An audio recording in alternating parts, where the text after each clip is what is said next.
Vladimir Putin loves sports. He's mastered soccer, weightlifting, and badminton. He schooled the Russian jiu-jitsu team, and in this ice hockey all-star game, he scored 8 goals. Chat, I'm while gonna use the skating chat. beautifully. Putin. But I imagine the sport Putin probably loves the most is chess, because Russia dominates chess. Dominated it, not chess. Russian and Soviet chess players have won 26 world championships, far more than any other country. And at least 200 grandmasters are Russian, more than double the next nationality. Russians have also led chess's governing body for 3 decades. In chess politics, Russia has played a dominating role. It is definitely important for the Russian leadership to maintain its historic control. But take a closer look, and it's quite clear that under Putin, Russian chess is in decline. When Putin rose to power in 1999, Only Russian chess though, or everybody else's chess is in decline compared to nearly other half of the top 10 chess players were Russian. But in July 2025, none of them are, for the first time ever. And if you're at a major chess tournament, you won't see a Russian flag anywhere.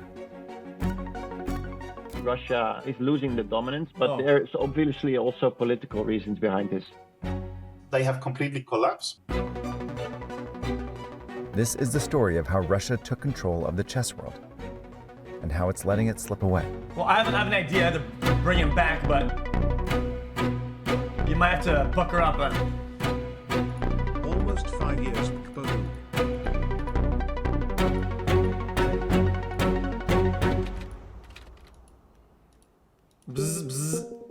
B5. In the 6th century, chess was invented in India, but it was a much slower game than today's. The queen, for example, could only move 1 square diagonally. But in the 15th century, chess spread to Europeans who created the modern, quicker version. The queen, for example, could move to any number of squares in any direction. Can I get a welcome In the to the 1700s, jungle? Russian Tsar Peter the Great came across it and brought it to Russia. There, chess was played mostly by Russia's elite. Yee. But in the Yeah, I'm 1920s, sorry. Bolshevik leader Vladimir Lenin gave chess to the people. What? Lenin believed chess could help sophisticate his mostly peasant population. Plus, it was cheap to play, so anyone could do it. That actually kind of makes sense, no? By the 1930s, the Russian government was building chess clubs for workers, publishing chess magazines, and establishing rigorous chess schools for children. Question, Chad, why didn't they just simplify the board? Make the statues not as elaborate, so they would cost less to make or whatever, like And a establishing square, rigorous a chess triangle, schools for children. a fucking octagon. By getting everyone to play chess, the Soviets built a fire hose of talent. From 1948 to 72, every Open Chess World They actually Champion were? was from the Soviet Union. Every Women's World Champion was from the Soviet Union. And every Chess Olympiad, a biennial tournament between national teams, was won by the Soviet Union. That's cool. It's hard to think of another country that dominated one sport like the Soviets dominated chess. I think it was a bit of a snowball effect. Peter Doggers is a chess journalist and author of The Chess Revolution. They would more quickly than, let's say, Western talents get access to strong trainers, to a library of books, which was very important in the pre-internet era, that you had access to the theoretical books and the magazines that were showing the latest games. In Russia, that was all centrally organized. The Soviets' chess champions were smart, disciplined, and cultured, and the Soviet state used them to prove its superiority over its rivals.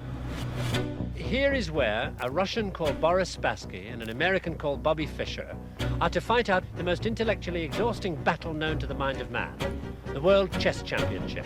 The 1972 World Championship match was more than a chess match. It was America versus the Soviet Union. anyone- Whoa! That is a crazy picture. That is crazy. Versus the Soviet Union. Capitalism versus communism. The match was even played midway between the two rivals in Iceland. Interesting. Fischer beat Spassky, but the Soviets regained the title and held it for several more decades.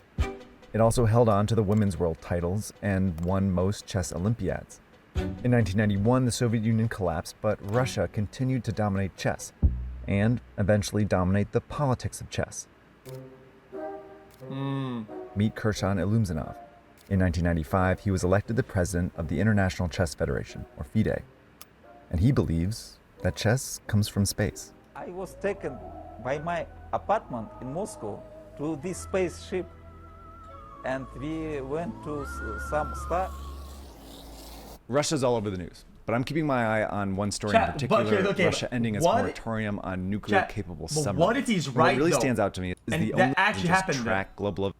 It tells me exactly how news outlets covered this story, and most Is a lot like FIFA, football's governing body.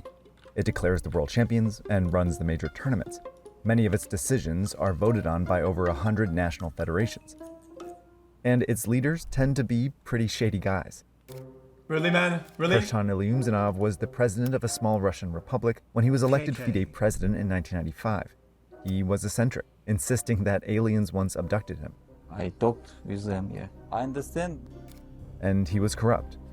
Ilumzanov was linked to offshore firms that held the commercial rights to chess events, was suspected of rigging FIDE votes, and most importantly, Ilumzanov often acted in the interests of the Russian state. He favored selling sponsorships to Russian companies like the state-owned oil company Gazprom, and while traveling the world for FIDE, he served as a sort of shadow Russian diplomat. He was making visits with some of country leaders that we look back on as well, let's say dubious. Hard to believe that he really only played a game of chess and they really only talked about chess there. His corruption and connection to Russia attracted a lot of criticism. The chess world deserves a much better choice than Kirzan, who has brought the organization to the brink of financial ruin. Basically serving as a Kremlin envoy, sort of at the critical points, and of course numerous Wait, cases. Kasparov! Chat, this guy's kind of the GOAT, no? Quite apparent. In 2015, the US sanctioned Ilumzanov for having business dealings with Syrian dictator Bashar al-Assad. And in 2018, after leading FIDE for 23 years, he Sure resigned. used to be. Not anymore. But since FIDE proved to be such a powerful tool for Russian soft power, Vladimir Putin pushed for a replacement, Arkady Dvorkovich. He was another Russian politician, but even closer to Putin. And in 2018, he was easily elected to be FIDE president. Even though many in FIDE didn't want a second Russian president, Dvorkovich was viewed as a major improvement. He was a down-to-earth He's kinda like a politician, peanut then. and he had some very good ideas. One of the things he announced when he was a candidate is that he wanted to introduce term limits.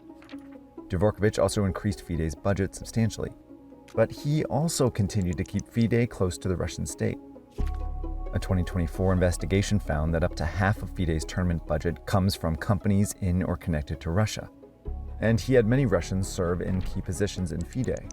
But despite all these Russians leading chess, Russians weren't winning chess Yeah, like they I mean, used just to. win the event then. Technology was killing their advantage. Chess was one of the first games. At the end of the day, when you're on the board and you move the fucking wood pieces or whatever, nobody can move the pieces for you. You can just show up to the event and win. Who gives a fuck who owns it? We taught You show up to the computers to event, play you as push early the as the wood 1950s. on the board, By the win the game. 1990s, so-called chess engines were defeating grandmasters, even Russian grandmasters. Gary is not. He looks disgusted. In fact, are we missing something on the chessboard now? Whoa! Kasparov has resigned. Chess engines, then chess Hey, shake websites, his made hand, it man. easy for players anywhere to play and train against top talent. Meaning you didn't need a Russian coach to get good at chess anymore. In my youth, living in a Danish city, I had no one to play with. I would travel to Moscow to get some knowledge, some atmosphere. That, of course, is completely different. Peter Hein Nielsen is a Danish grandmaster and coach for several world champions, including the most famous Start player in up the world, Mega Bonk. Magnus Welcome Carlsen. me to the forest. Magnus Carlsen was also living in the outskirts of Oslo, but he could just log on and play online chess all the time, right? That, of course, makes a difference and makes the game much more democratic. In the 2000s, non-Russian players started winning a lot of chess. World champions emerged from former Soviet states. Chat, I feel like when there's nothing better to do, okay, these things, like, you get a higher number of a pool of players that play those games. You know what I'm saying? It's whatever. But also India, Norway, You get what I'm saying though, right? and China. In women's chess, China built a dynasty. And almost every chess Olympiad after 2002 no, was China doesn't get won it? by a non-Russian country. Russia was still producing great chess players, but the internet let other countries produce great players too. Now China has been quite successful on the elite level, but India is perhaps taking over. There are so many Indian kids who cares about chess. They have now building a coaching tradition, but it's just an incredibly popular sport. This is interesting. Now, the internet revolution isn't Russia's fault. Chad, this is a lot about culture, I feel like. Russia's decline of grandmasters is all the fact that more countries are pushing chess and this is more available. This is a cause of globalization. But what It is happened it is. next was xQcl, do you think you'll do some more megabonk run? Russia's invasion of Ukraine has killed tens of thousands of Ukrainians and possibly a million Russians. Pretty much every sport has banned or punished Russian teams, and chess is no different. In 2022, FIDE cracked down on Russia, banning it from sending teams to the Olympiad, and barring Russian players from competing under the Russian flag, leading to a massive exodus of talent. Several Russian grandmasters switched to play for different countries, dramatically reducing Russia's talent pool. Russian players are receiving fewer invites to major tournaments, meaning fewer opportunities to climb up the rankings. More invites are going to Indian players. Russian players who support the invasion are being shunned from tournaments. Russia's top grandmaster, Sergei Karyakin, is somewhat of a spokesperson for the Russian war effort. That is, this is my take. Over politicization of something. Yo, dude, if somebody comes from Russia, he's Russian. I don't give a fuck. He wants to be part of an event. He's a chess player. Yo, who cares what their country is fucking doing? Whatever. He's just a person. He's spawned there. What is his fault? Some guy's born in Russia and he becomes a great player and he becomes an elite and all of his life's work is just chess. And now, oh, dude, this guy's not Russian. Come on, bro. That doesn't feel fair at all. Oh, I didn't listen? Okay. Я же занял принципиальную позицию, что отказался участвовать в турнирах без флага и гимна России.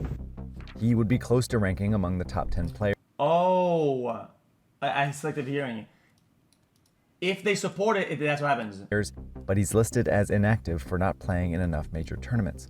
They still have their super talents that are showing great results here and there. But at the same time, as long as this war is continuing, it will remain problematic for some tournaments to invite them. While the internet allowed other countries to produce players as good as Russians, the war in Ukraine is preventing Russian players from keeping up. It's also dividing the chess world, with Arkady Dvorkovich, the Russian FIDE president, right in the middle. This is Cap. They are it's clear the Russian government is pressuring Dvorkovich to maintain Russia's influence in FIDE. After the invasion, Dvorkovich said his thoughts were with Ukrainian civilians, but then backpedaled by saying the war is a campaign against fascism. In 2024, the Russian Chess Federation annexed some Ukrainian chess clubs. FIDE decided to suspend it, then reversed its decision. And major FIDE sponsors are still companies like Freedom Holding Corp, a Kazakhstan-based bank linked to Russia. Dvorkovich scrapped the term limits he promised, paving the way to stay in power longer. Like every grandmaster, Peter Hein Nielsen is looking for the strategy behind it all. He's trying to kick the can down the road and try to balance it. They allowed, I think, youth teams back in team competitions, and now the most recent decision is that female teams can come back, but not in the open section. It's a typical Kremlin strategy. Perhaps time will solve the problems. But Dvorkovich is also being pressured by the rest of the chess world. Many players are opposed to letting Russian players in major tournaments. I would say at least... Go back. Say what? Solve the problems. But Dvorkovich is also being pressured by the rest of the chess world. Many players are opposed to letting Russian players in major tournaments. I think that's lame. I would say, at least in Gary's honor, I'm sure he would take the opportunity to advise against me stating... It's lame because the whole basis of this is that it's competitive and you want the best to play, you want the best to win the game. It holds every player back to rob them of the chance of playing against the best player if the best player is from a certain region. It's limiting, it's bottlenecking, it's lame. It's lame. War this. I don't give a fuck. This is pushing wood on wood board, okay? This is pieces of wood that slide on some fucking wood board. Push wood, that's it. It's nothing else. What about this fucking war? I don't give a about this war shit. And despite leading FIDE, Dvorkovich hasn't lifted any of the major punishments on Russia. But what does a divided, embattled FIDE mean for Oh, chess? you spawned there. You don't get to push wood on our board. Come on, bruh. The sport is booming. Newer, faster formats are gaining popularity and more chess is being played online. The attention and money are following. So what Russian influence does remain may just be holding chess back. We should ask ourselves, are we actually happy with this deal that we are sort of Russian soft power too? For me, the answer is extremely obvious. It's a hard no. But it's a completely hypothetical question. It's not going to change. All right, thanks for watching. That's our 33rd episode. If you're new here and you haven't subscribed to Should have Search let Party, the now Nazis into the Olympics then. Is this your take? What are we talking about? What? What? Dude, even this argument of, oh, yo, let the Nazis in. I would assume that back in the days, not every German was a fucking Nazi, dumbass fuck. So if they wanted to play in the Olympics, people should have been able to play in the Olympics. What the fuck is wrong with you? Some random guy, because his government is doing some shit. He's like, oh, you can't compete in fucking skiing because your leadership is doing this, dumb fuck. That's just so lame.